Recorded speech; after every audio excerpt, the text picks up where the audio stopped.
And we're back on another exciting episode of Starfleet Boy, where we have a casual and informal discussion about Star Trek.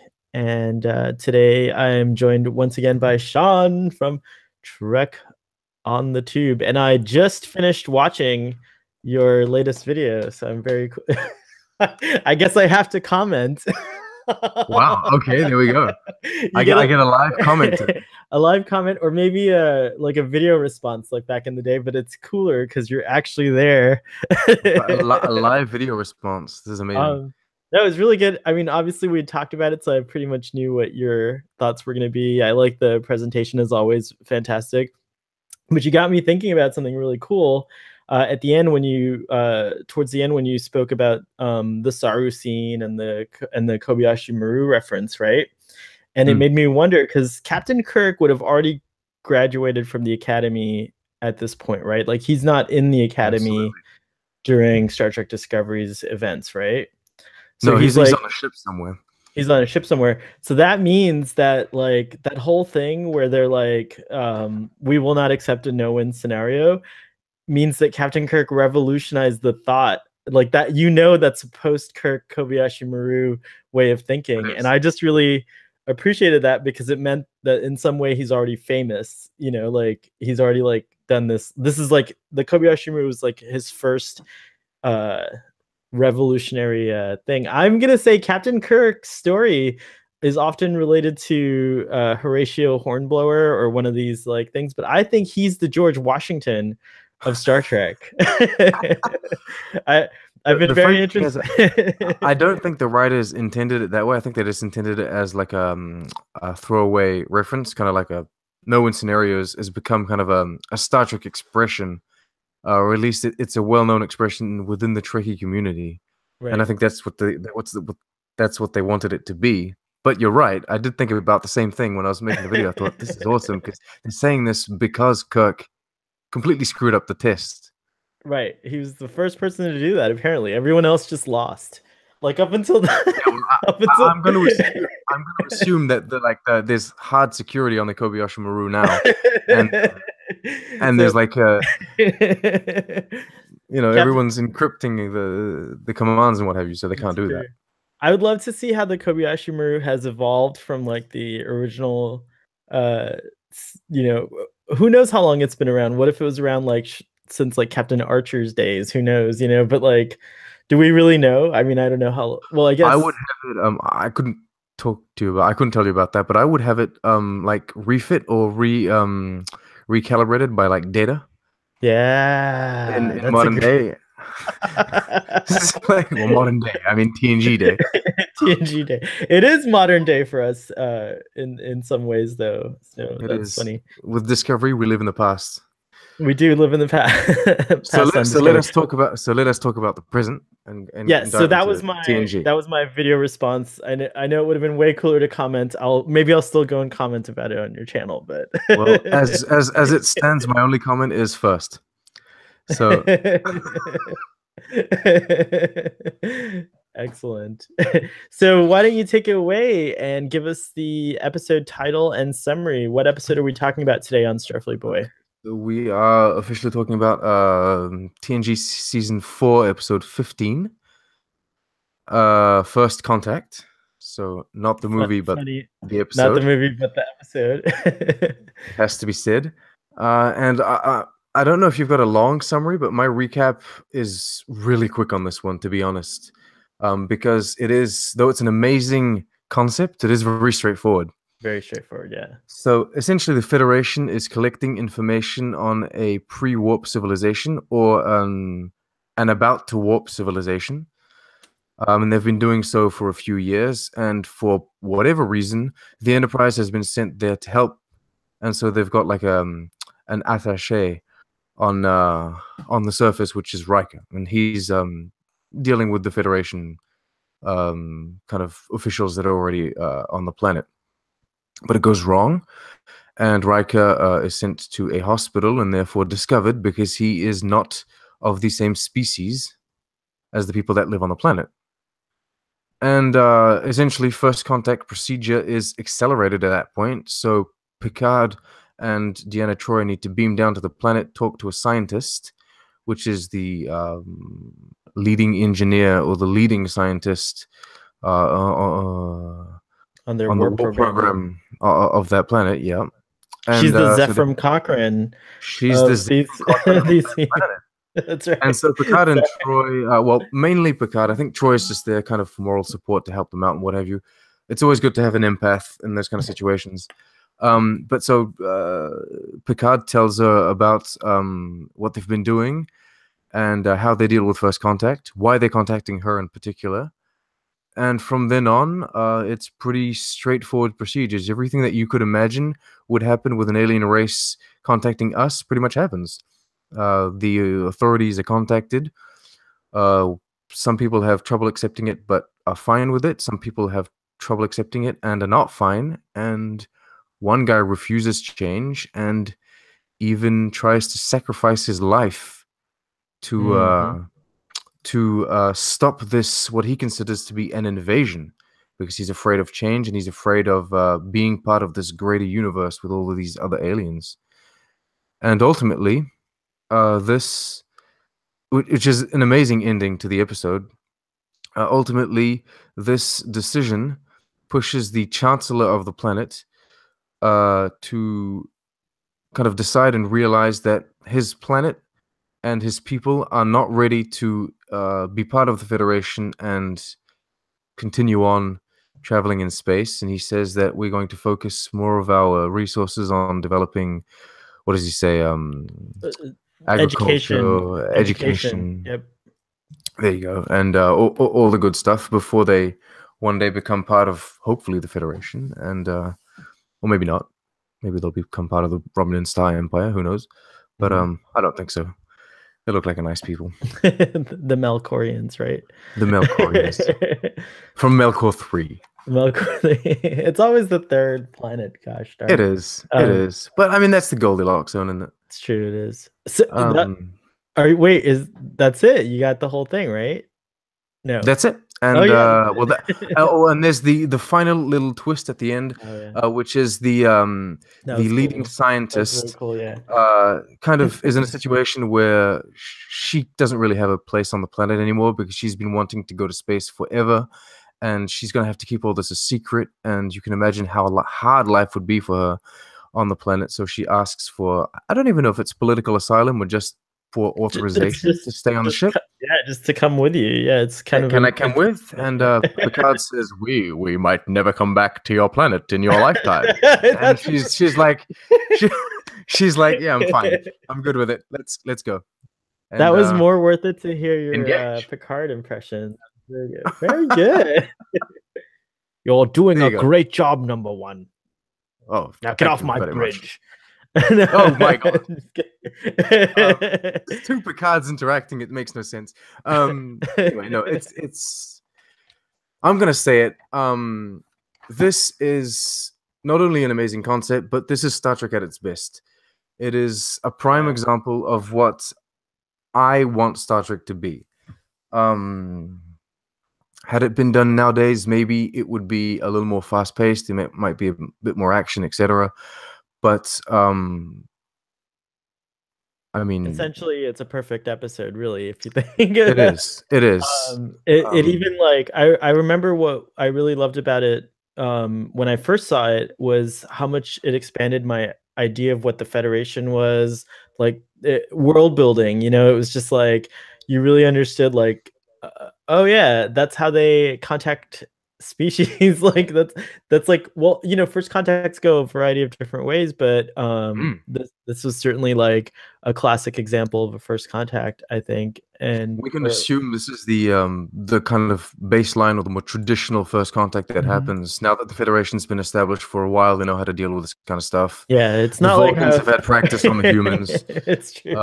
And you know, Picard's definitely, you see his like diplomacy skills here. You see his like, just like, it's a deep episode because what he has to guide these like people through is pretty heavy. Yeah, there's the first thing I guess I want to talk about is this is the first time we see this notion of like, you know, masquerading as the species. So like Riker has like very superficial makeup This isn't the first done. time. I'm No, pretty no, you're right. sure. No, I'm just saying like, sorry, I didn't mean this is the Because first time. Deanna and Riker have already done this. Right, the Yeah. Mintakans. That's true. No, no, no. It's not that. Like, that's not where I'm going with this. What I'm going with this Okay, is, go. like, you know, the Federation seems to do this thing a lot. Like, it was done in that one episode. It was done here, and then First Contact, the movie, is about a Yeah. duck blind observing a pre-warp, what they thought was a pre-warp civilization, but they add a nice little First twist. Contact Insurrection, isn't it? Oh, that's what I meant. Sorry, It's Insurrection is excuse about because it's First Contact the episode, but it's no, Insurrection the movie but where yeah, they have yeah, no. First Contact is First Contact with the Vulcans. My bad. But what I meant was Insurrection. Thank you. Sorry, Insurrection, or as Humbert refers to it as Star Trek Erection. I don't know why he calls it that. That's what he calls it. Okay, I've heard of Star Trek: The Motionless Picture. But We'll have to ask okay. him at a future point when he's on again what he means by that. But anyways, Insurrection, which is which is a movie that's actually, you know, I like it a lot. People don't. I like all 14G movies, to be honest. But I wonder. Oh, good. That's good. But we're so aligned. But I wonder what the ethics of this is, because like in that movie, in Insurrection, we realize, oh, it's like they were doing this covertly, and not only that, there was even a worse problem occurring in Insurrection with what their plans was to move these people off their planet. But here in this, like, it goes bad, and it creates this huge problem for this like moment in these people's history, and I wonder, it's like maybe this is happening on Earth right now. Like, we might not be aware of it, but there might be like observers among us that are doing the same thing. This episode isn't just storytelling. This is, I mean, okay, it feels like someone's kind of wildest dream, because you can feel that the person that wrote this episode is like incarnated by the scientist who absolutely wants to leave this planet and is absolutely wishing to be the one to meet Picard or whatever representative or whatever alien race. But it's kind of a dream that we all have. I mean, deep down, we all feel like, I mean, maybe this is just me, like a creepy sci-fi fan, but I'm constantly wishing to be that guy that meets that alien that comes to this planet. And he's like, hey, I've been watching, Earth and for a long time, and humans, and you seem like the kind of guy. And I'm like, me? What? Anyway, this episode is just like a dream come true. It's so well executed. I love it. You're Richard Sorry, Dreyfuss. You're Richard Dreyfuss in Close Encounters of the Third Kind. You're ready to get. Oh God, yes. To get. Well, I mean, he goes crazy. Yeah, whatever. That's because they implanted a memory in his mind. Fair enough. But he goes absolutely nuts. So, but no, comparing to Insurrection, I think that if we were to look at this in a greater context, this would be, to some certain extent, how it goes well. So there's a minor flaw in this one, is that Riker's discovered, but that's just a minor flaw. Insurrection is kind of like there's like a deep, dark plan going on, but you can assume that this only happens once in, however 1,000 many worlds that, we're doing this to. Now, curiously, the Vulcans had this kind of like protocol where they would only make first contact with civilizations that were developing interstellar space travel, so warp capable civilizations. That was their hard line. They were like, if it's not a warp capable civilization, it needs to be protected and just left alone or whatever, They're in the Dark Ages. They're in the Dark Ages. Yeah, so but they didn't even wait really for them to launch their warp program, because remember in the beginning of the episode, like I guess they had all the science, but they hadn't actually done or had their first warp like test, if I'm not mistaken. Did you catch that as well? Yeah, well, from what I understand of the episode, it's not really they don't really go on too much about it. From what I understand, they're gonna launch their test warp drive within A days or year weeks. or weeks. Okay, gotcha. I thought it was like within a And year or something like that. Okay. okay, so well, he says something about 10 months, but I didn't quite get whether it was the no, they're gonna start construction of the model, and then within 10 months it'll be built, and then they'll throw Gotcha. it into space. I guess But then that's so the yeah, go Federation ahead. has been surveying them for what, like 2 years, maybe three. Yeah. Um, but that's an awfully small amount of time compared to like the evolution of a species, isn't it?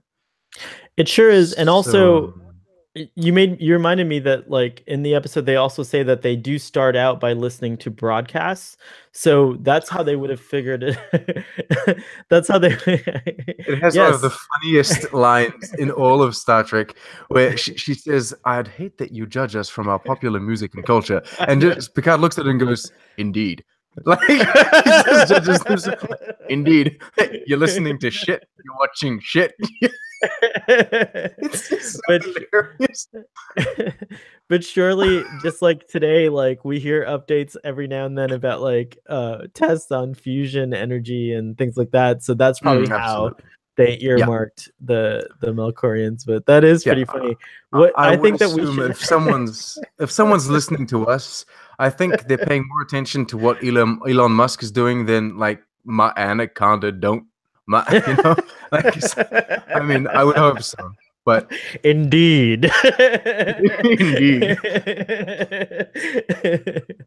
Oh my goodness. Can you imagine if like based on our television we're actually invaded because they're like these people are incredibly hostile and and like they're like terrible and we need to go and just destroy God, them before they find these us. people are receiving like broadcasts of The Walking Dead and Game of Thrones. They're thinking, what the hell is going on over there? Going on that planet, it's true. This is They mad. This is also mad. might they also might be receiving this. Actually, it's I think I read Hello. somewhere that yeah, can you hear hello. Nanu I'm nanu. talking to people in space now. So Nanu nanu. Um since broadcast television has changed dramatically and it's mostly cable television and now with internet, and stuff like that, apparently Wi-Fi signals don't have enough energy to escape the Earth's atmosphere. mm, So we might not actually be sending out as many signals as we once were. Like we definitely are sending out like radio, there's still radio programs on and things like that, but that's as good. far I think that's good. I think it's fine. I think it's fine to have a like a more focused thread of like NASA sent stuff than just a whole bunch of garbage. garbage and noise, Um, yeah. I mean, I'm fine with that. Ironically, this phenomenon of I'm sorry, I'm full of facts today, Sean. I don't know if they're God, facts, but I don't know if they're actually Starfleet facts, facts. but these are Starfleet with things that I facts. read that stuck in my mind that might be true. So talk about a disclaimer. Yeah, we are not an official source of We're not an information. official source of any kind of information, and we're very Anything. casual and informal. Um, but apparently Doctor Who had this dilemma. The show Doctor Who had a problem where they had lost many of their episodes because they weren't saved for whatever reason or archived in the early Mm. days. However, those TV programs bounced off of the asteroid belt in our solar system and came back to Earth, and so they're now using this signal to reconstruct episodes of Doctor Who that were My thought to have God. once been lost. How trippy is that? See, I knew you. That's amazing. That's pretty Because I cool, isn't know, it? okay, I know for a fact that back in the day when they used to make TV shows, sometimes they would actually like record the TV show or the radio program or whatever it was on top of the other episode, and they would just delete that shit. And then they would play the new one and what have you. And then yeah, I never thought of like it sending out and then coming back. Series is sending stuff back to us. That's Yeah, amazing. so it got They got reflected off Ice and the Doctor Who asteroid over there. That's amazing. belt.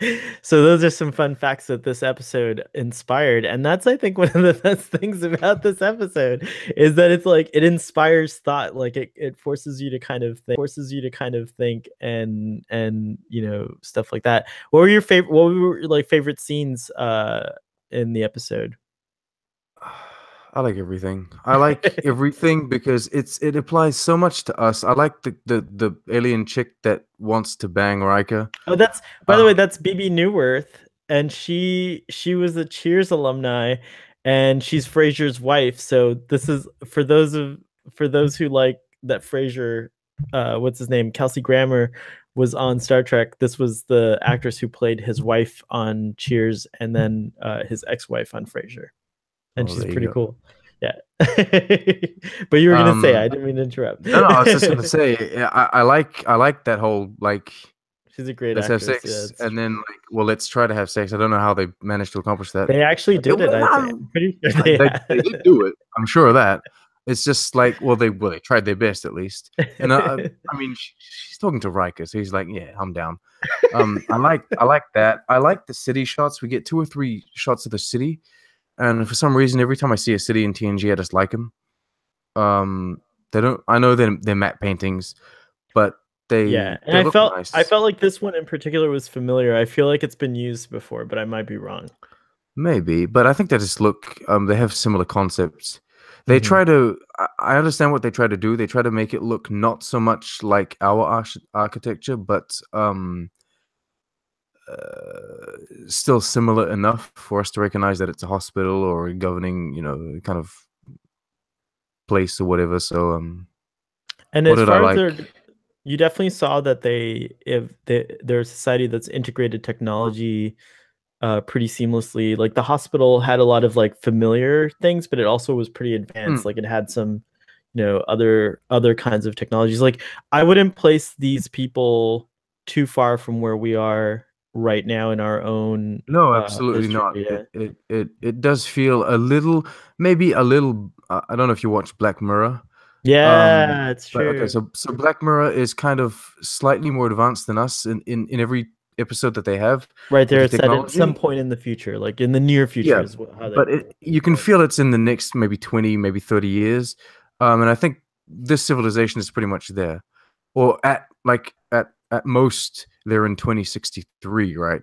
Um, but yeah, no, I don't know. It was There, amazing. I'm not one to kind of um pay too much attention to this, but I did find it interesting that they chose a woman to lead, like a female to lead the warp program. And as I said, I'm not one to pay attention to this. I mean, and to there me, was a person. generally there seemed to be a more equal stance among men and women in this society too. So it is like somewhere it feels like kind of like there Star Trek's kind of saying like, look, it's not actually that far fetched to imagine a civilization that's still not ready for to become part of this greater Hmm. community, but that is also still a lot more advanced. You know what I mean? So like it kind of shows us a roadmap of where humanity might be That's might be the headed. only reason why I noticed this and I actually mentioned it is because TNG or Star Trek in general has a way of making it just seamless. We don't insist on the fact that this warp program is led by a woman, or we don't insist on the fact that this doctor is of not the same ethnicity. It's just it It's is. just it is right. Like That's how it is, and it's a post yeah, they've been through uh this. post racial world. Yeah, Like and yeah, I or that was gender nice. anything, post anything. It's just Post post anything. I mean, categorization. It's like so here's the thing. Okay, I thought you might like this. Um, this is like deep Star Trek stuff. So the last episode of Discovery showed us an ion storm where Lorca that's how Lorca got sent to the prime timeline from the mirror universe. So the ion storm is purple and it's got lightning and thunder and what have you. And I realized that it's exactly the same ion storm as they have in the original series. Right. Okay, now here's the link. During that ion storm in the original series, Kirk has a very, very, very similar speech to the one Picard has in this episode, where Ooh. he's talking to the guy on the planet, and he says, "Do you want to become part of the Federation? Because we would like to have access to your dilithium Oh, crystals." that's right. I And the remember. guy Yeah, says, "What if we don't want to?" And Kirk says, "Well, we'll just leave you alone." He says, "You could have, that's you have the strength to blow us up." And he says, "But we won't do that. Consider that." And he kind of looks at the camera, all, "Consider that." And, and then he goes off, and Picard has the same exact moment with the That's leader of awesome. this planet, where he says, the other guy says, "You could blow us up," and he goes, "Yeah, but we don't do that. That's not how we work." And I really liked how that philosophy and almost the exact same speech has gone from one captain to another 100 years later.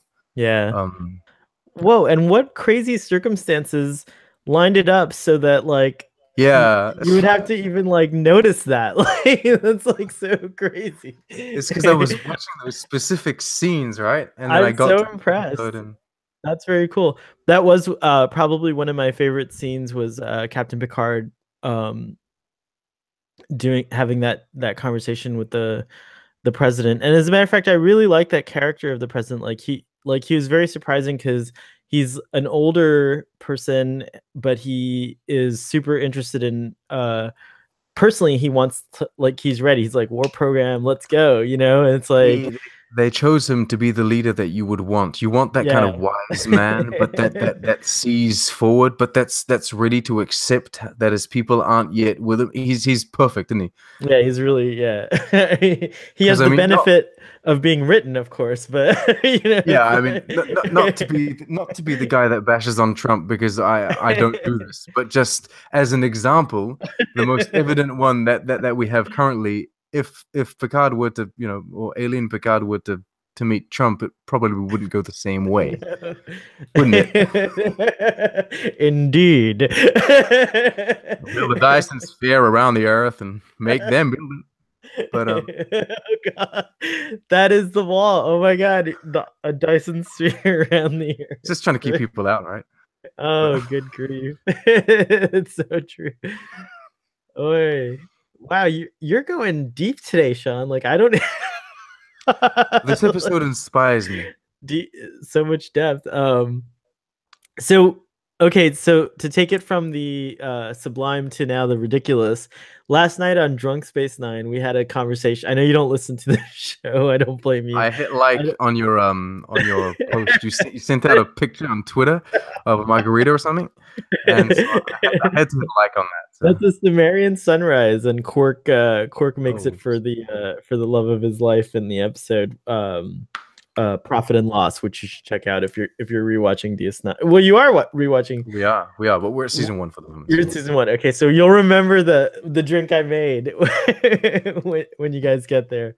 But anyways, I won't go into great detail about how we came up with this, but we decided that it might be interesting to produce or to have a field guide or a book of the anatomy of aliens, including their genitals, like to like understand Full better, anatomy.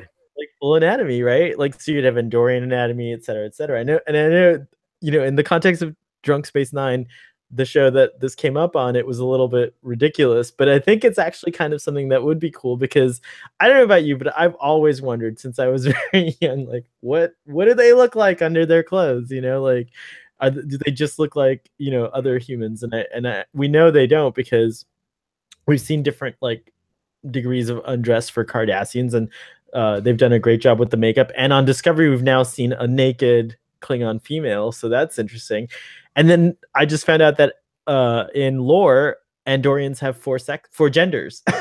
So That's beta. That's what they call beta canon. That right, isn't beta canon or lore, or it's just not official. It hasn't been on screen yet. It's not, no. I get it, but it's still a cool concept that it's unofficially a neat idea. I think they should incorporate it into canon. I think that's neat.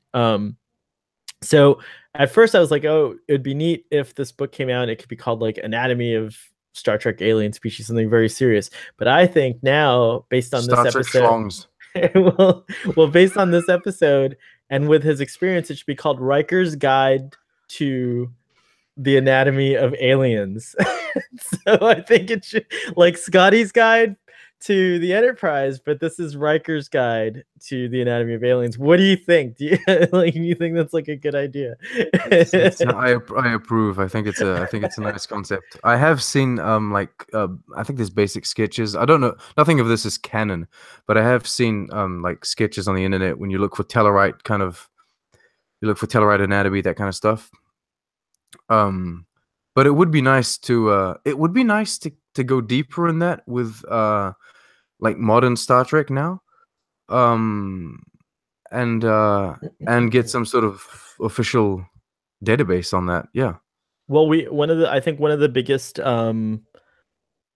reveals that Discovery made towards this subject or this topic was that I guess Klingon males have two members, like two. I don't know, something's going on there. But anyway, I'm not. I don't know. It's just. I mean, okay. So the Discovery Klingons have essentially claws. They don't have fingers. right. So I mean, even if they were to have one penis, it might have a spike on it or something that humans might not want. We actually went over this in a previous there you go. in a previous episode, because I think Worf describes that he can't actually have a physical, even though he later has one with Counselor Troy, but we don't know what a Beta Z's anatomy is like either. But he says something about he would hurt a human female, and so we all we speculated. But then B'Elanna exists, right? What's that? B'Elanna. She exists. Yeah, that's right. So there's something going on. So something's going on there. You don't need to be drunk to talk about Klingon penises. I mean, you're right. You don't have to be, but it's just so much more fun. It leads to so many other problems, but it's so much more fun. But this wasn't on Drunk Space Nine. This is actually a serious Starfleet Boy discussion. So we were wondering, that's I think the first time I was wondering. But I guess it's interesting. Like Star Trek does hint at these things, and certainly Discovery's a lot more has taken that further than we've ever seen it. So I think now's the time to release this book, and I highly think if someone else wants to take this idea, if you never heard of it before, thought of it, roll with it, but make sure you call it Riker's Guide to Federation Species or like something like that. Because he's definitely had the most experience. Okay, now that we're done with the ridiculous, what other notes do you have about this episode? I have ridiculous minor notes that just stood out to me for some reason. Sometimes I write things down that don't really matter. He says he wants one of the guys at the hospital says that he wants a guard 29 hours a day. Oh, that was right. That was an nice. interesting. That was a nice little moment. Yeah. It's just nice to. It's the kind of details that makes it all more believable that we're somewhere else. Mm-hmm. And I like how, because this isn't the only episode where Data does this, but he's so sensitive about how you call him. And he goes, "I'm an artificial life form." He goes, "I'm not a robot, and I'm not an android. I'm an artificial life form." He's so politically correct about his existence and his status, right? Well, but his race, I suppose. But he's the only one, so in a way it's very personal for him, because that's it. Like he's a unique thing in the universe, apparently, or the galaxy at least. He gets all high and mighty about it. I mean, these people just discovered that there's a federation, right? I mean, come on, cut them some slack. I think I want to be known as an artificial life form. I think it's a good designation. What kind of interesting legal ramifications does an artificial life form have? That's going to be an interesting question when we finally get there. As of now? Yeah, as of now, as of now, you're nothing. Property. Yeah, it's true. Yeah, I could buy you technically, so don't go down that route. But all right, fine. It's just something that he cool. I wrote it down because he often says that. I never, in all my years of watching Star Trek, caught that. That's a really cool thing. I've always just called him an android. No, he goes over it. Often, actually. He's easily offended. Is it enough Um, to have a I took it there. Is it, you know, it is nighttime here. Is it enough to is it enough to create a drinking game out of it? I wouldn't think so. I wouldn't think Alright. so. Unless your drinking game like involves watching 7 seasons of Star Trek, but The ultimate drinking game. Can you stay awake for 7 weeks? god damn. Anyway, That's funny. I don't know. I suppose the biggest, most kind of impactful moment to me is when Picard and Troy just beam down to the planet in the office of this scientist, right? And Oh, the actual, yeah, like that the meeting, yeah. moment that they initiate first contact, and you're kind of sitting there, and I try to put myself in her position. How friggin' mind blown would you be to have two completely like alien looking people just appear there, and then they go on to explain that they're not even of the same species. They come from different planets, and they're like, well, we're part of a federation. Within like what, 2 minutes, they beam you up to their ship, and then they bring you to 10 forward. There's a Boli in there. He's got blue skin. That's right. I mean, it would just be so overwhelming, and we're prepared for this in the sense that we watch science fiction. We wish for this every day. I wish there's a spaceship that could beam me up. I would say hi and send me back down and be like, that was awesome. But I mean, even if you're prepared, you're never prepared for that kind of stuff. It would just be I can't, mind yeah, blowing. even though, like you said, like we have imagined this scenario so many times, one can't even fathom what the actual thing would be like. But so Hmm. just knowing yourself, how far off from her reaction would your reaction have been? Like, how do you think she reacted, and like, how do you think you would have reacted differently if so in that situation? Like, Well, I think that TNG didn't take into consideration how, like, at the time, cosplaying and that kind of stuff wasn't as big. Today, um, my first reaction would probably be like, "Nice cosplay," right, and they'd be like, right. "No, like I'm a real Well, extraterrestrial life form," or she did say in that one scene, she's like, "Is this so and so's idea of a oh, joke?" Like, yeah, and then she compares it to like I suppose a holographic program or some sort of game that she played, right, and she that's says like right. I keep wondering when it's all gonna disappear or something. And I suppose, yeah, but I mean, I would I wouldn't be one of those people that would be scared of being probed. Um, but I don't know how I would Fortunately, react. It would be fortunately, the very scary. Federation has very passive probing, but I think I'd be like, I need to call my wife. Can I call my yeah. wife? Like, can she come? Can I'm we do sure this together? It's not something that I want to do alone, right? But I'm sure Picard would be like, "Indeed," indeed. and allow it. Yeah, the scientist, I felt so moved and touched by the performance and the character, because I Hmm. I did sense like there were moments where you could tell like the actress kind of, I don't know how she play, I don't know how to describe it, but like to me it looked like the character was like on the verge of crying the whole time, from just like a mix of emotions, everything from like Hmm. euphoria and wonder to like fear, even of like, maybe wait, like these people are so powerful, like what are they going to do, like, but I think there was very little of that for her character specifically. But yeah, the whole, that was conveyed really well with this like reservedness, which I think that's what how she reacted. I would have been like bouncing off the walls and like, "Oh my god, this is, like crazy." I would have said that probably like a million times. So I Yeah. definitely would have reacted a little differently than she did. But I liked it. I liked her. I liked the way that they chose to play that. I'm A jumping all lot. over the place just talking about like a fictional episode. So if I this know, happened it's to so me true. for real, I would be mad. No, this is amazing. But I do agree, the um, performance was really good. Her and everyone in this episode, there's not one person that acts bad or yeah, mediocre even or the just minor standard. Everyone characters. acts really well. Right.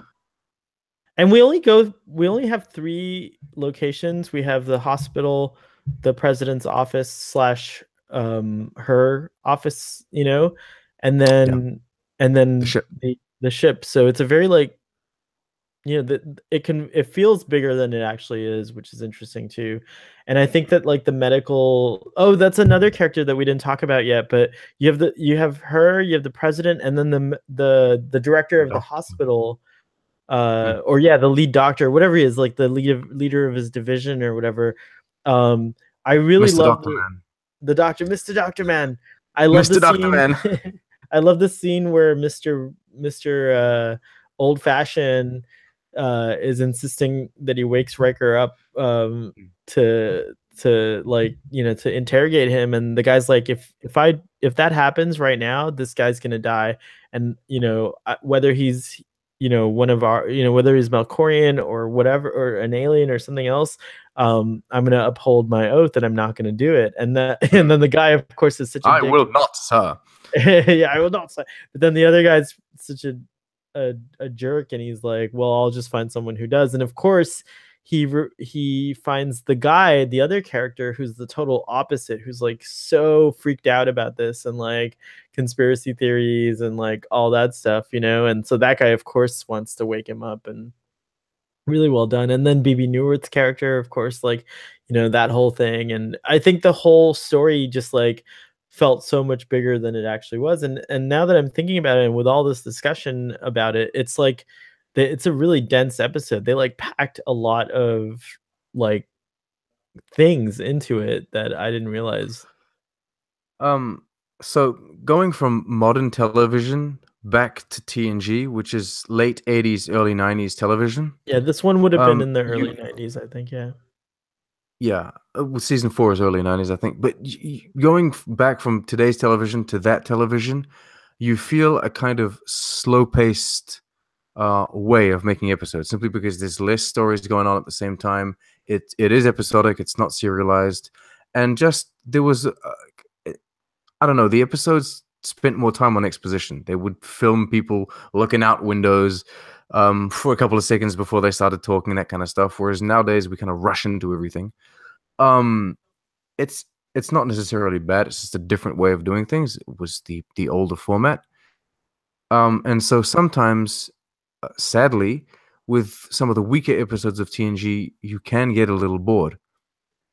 And that's not because of the format. It's more a mix of both. The fact that the episode is a little weak and the slow pacedness of it.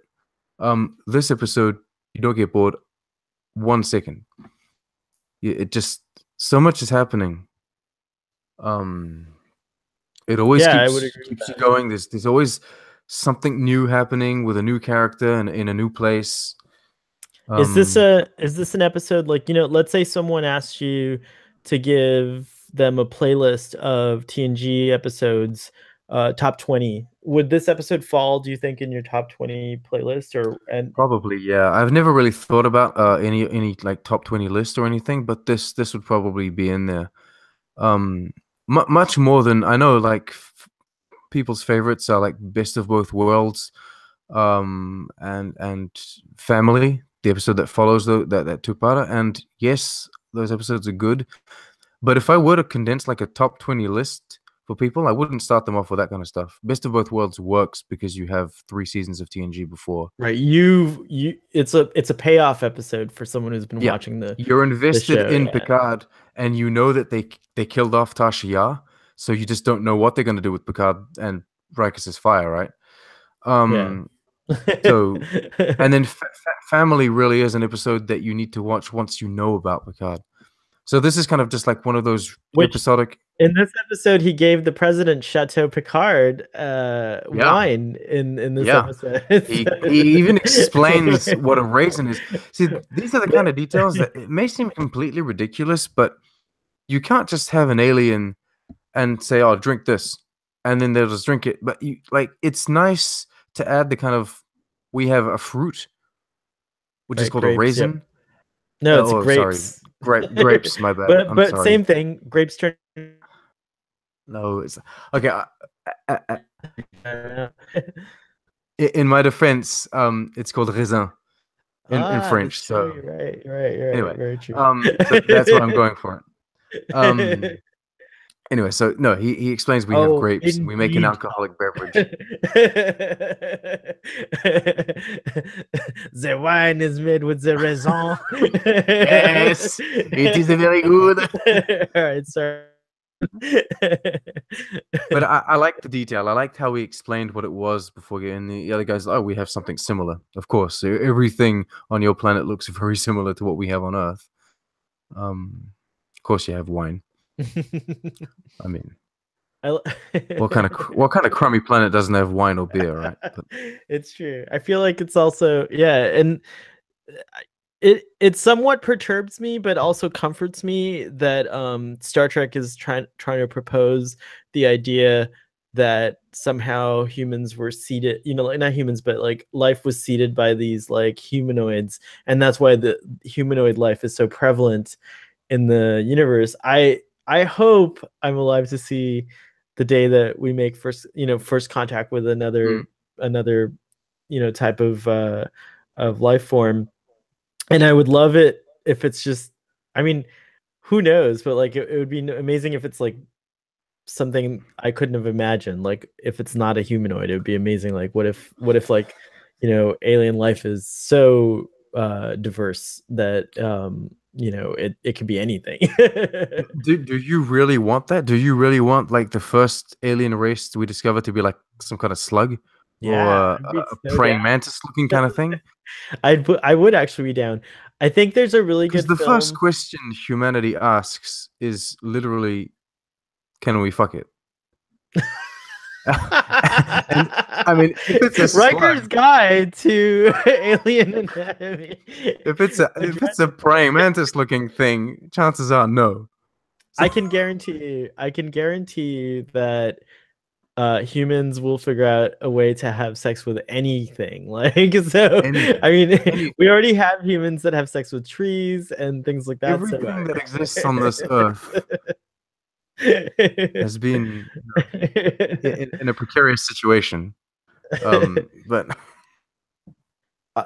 and just a just a friendly reminder, I think we're okay, but we're PG-13. PG-13. yes, okay, here we go. But you're welcome to be a designated driver on Drunk Space Nine. I think you would enjoy hanging out on that show. I got a hint there that I think you would enjoy. But and an I would audience join in that the is a fun. plug. I would Awesome. buy myself Nice. some alcoholic beverages if I would have come. I wouldn't do it often though. But No, it's not. I don't recommend often. In fact, we do it intermittently because neither of us want to become alcoholics. And if we did it every week, like Starfleet Boy, it would be a problem. So it's like we take long breaks. Fair enough. You covered pretty much everything that I had in my notes too. I think the only other well, sorry. So back to like having sex with an alien species. Oh. I was thinking more from the perspective of like if it looked like a giant mantis, let's say, I think people would be seriously freaked out. So yeah, from that perspective, like I totally agree with you because like if it looks humanoid, at least there's something I can relate to. Like Vulcans basically just have pointy ears. Otherwise, you can't tell them apart from humans, at least not on the outside.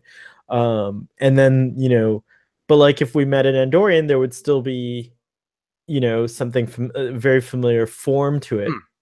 But imagine Tholians. Like, what if first contact? That's where I was going. Would have been like with a Tholian. Like, yeah, that would be crazy and like really you don't difficult. want even a Gorn.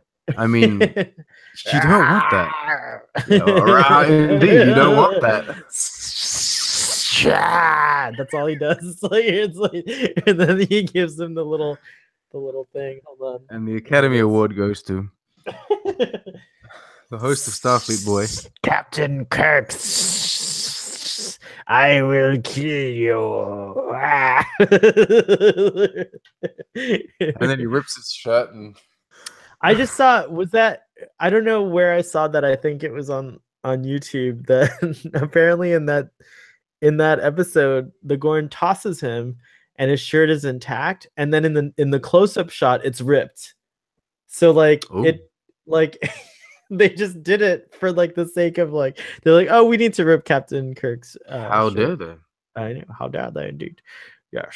Something I did not cover. Okay, so if people are like paying attention to any of this, and If you haven't if tuned out by people are now. both if people are both watching my Discovery reviews and then listening to this, I missed something in my review that I forgot to mention. It's not too bad. It's That's just really meta what you're doing right now. It's yeah, like... it's insane. No, but in the last episode of Discovery, they do a the spore jump, and Stamets wakes up and says, "Tilly, reboot the system."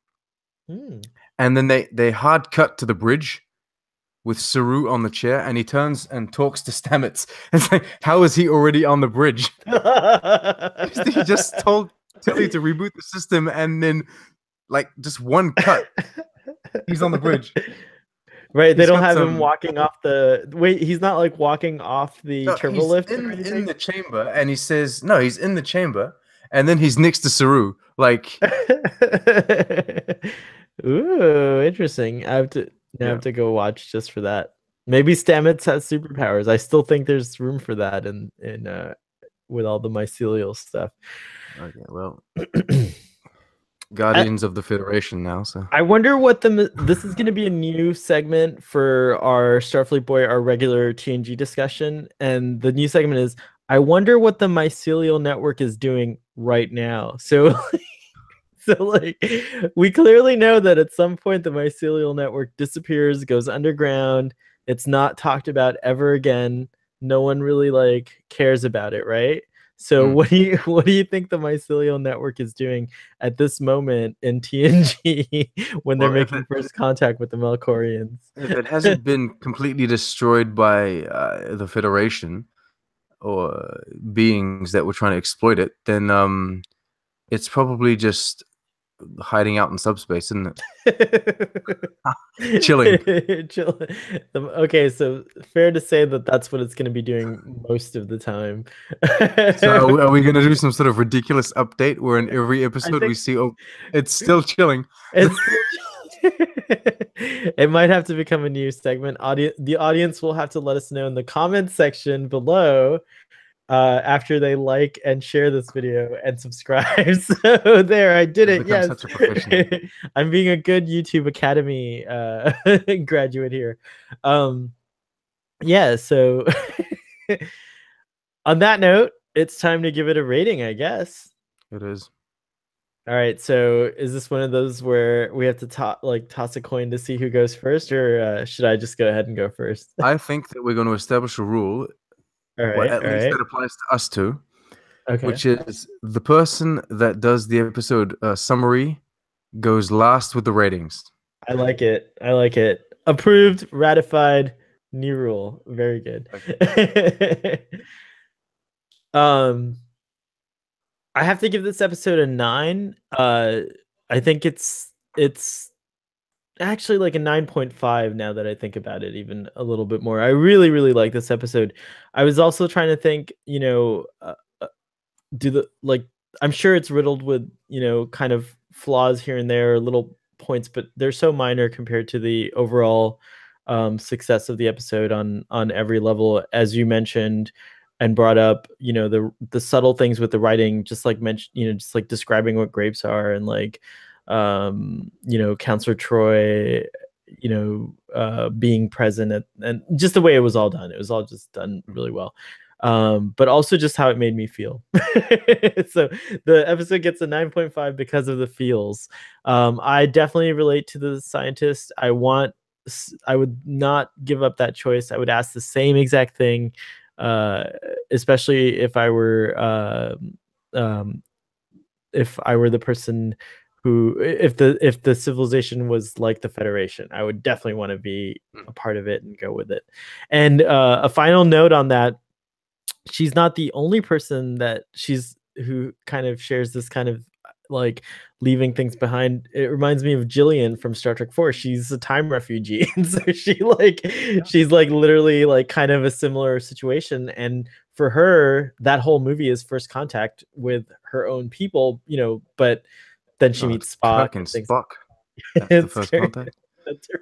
Okay. It's awesome. So yes, I think you're right in the sense that it embodies a spirit and an idea and a fantasy that every human, not every human, but a lot of humans have. And I certainly share that fantasy. So kudos to this episode. Your turn. And you don't have to justify it like I did, but you well, I can. don't have to, but it's also a 9.5. Yay! I Wow. I was astonished that your rating was going to be slightly lower than mine, actually. But no, it is also 9.5. I don't give it a 10 because You don't give I 10s. probably won't give anything a 10. It really has to be the flawless thing, and nothing is. I will always find something to say, but this is Star Trek at its best. And I think everyone and anyone could and would enjoy this episode. Yeah. Yeah. And it can be an episode that I think it can be an episode that you introduce some people to Star Trek with. Like, I think friends of mine who are scientists who don't watch Star Trek, which I feel is very surprising because I'm like, what? Why did you even become a scientist? You don't like Star Trek? But I would I would definitely introduce them to this episode among some of the others that like where I think they'd be very impressed with the way that the show, you know, deals with situations and presents them. So very nice. Yeah. All right. Well, that wraps up our discussion of First Contact, the episode of Star Trek The Next Generation, season 4, episode 15. Yep. I look forward to joining you again very soon to talk about the next one. If you're around, it is the Leah Brahms episode, so it's going to be very juicy. It's the one where Geordi meets the real Leah Brahms. So live long and prosper, and we'll see you next time. See ya.